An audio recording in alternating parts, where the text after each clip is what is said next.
The storm arrived without warning. At 3:12 a.m., every phone in Pine Hollow buzzed with the same emergency alert. Severe winter conditions. Do not go outside. But there were no clouds on the radar.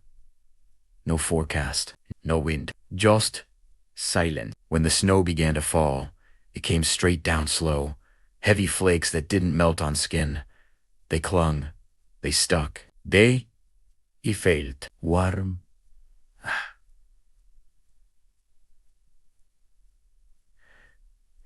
Warm. By sunrise, the town was buried under 3 feet of white, and Mrs. Alder, from house 27, was gone. Her front door stood open.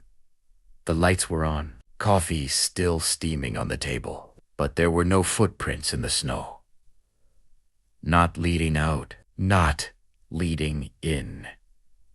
Only smooth, untouched white. Sheriff Dalton organized search parties. Volunteers stepped into the drifts, ropes tied around their waists in case visibility dropped. The air was perfectly clear.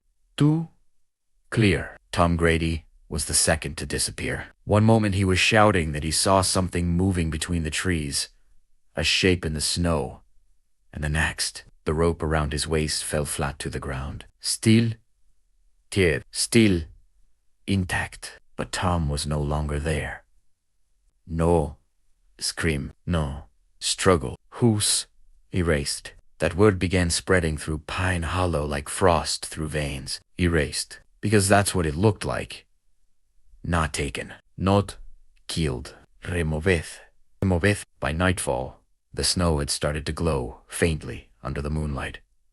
A pale blue shimmer, like breathing ice. People locked their doors, covered their windows, and then the knocking began. Soft and slow. Not at the doors, at the walls.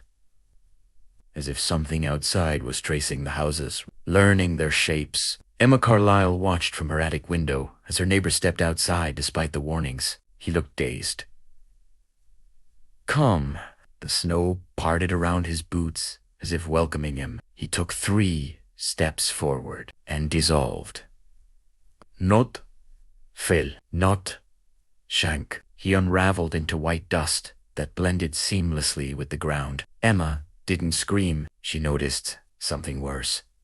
Where he had stood, the snow was now smoother than anywhere else. Untouched.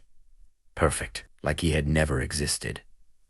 By morning, half the town was gone. No bodies, no blood, no tracks. Only expanding fields of flawless snow. The final emergency broadcast crackled through static at noon. Remain indoors. The snow is not weather. Repita. Snow is not. The signal cut. Soleil. Emma stared at the frost creeping across her bedroom walls from the inside. It wasn't cold. It was searching. When the snow finally reached her window, it pressed gently against the glass, and for a moment she saw faces moving inside it. Hundreds of them, silent, watching, waiting to be smoothed away.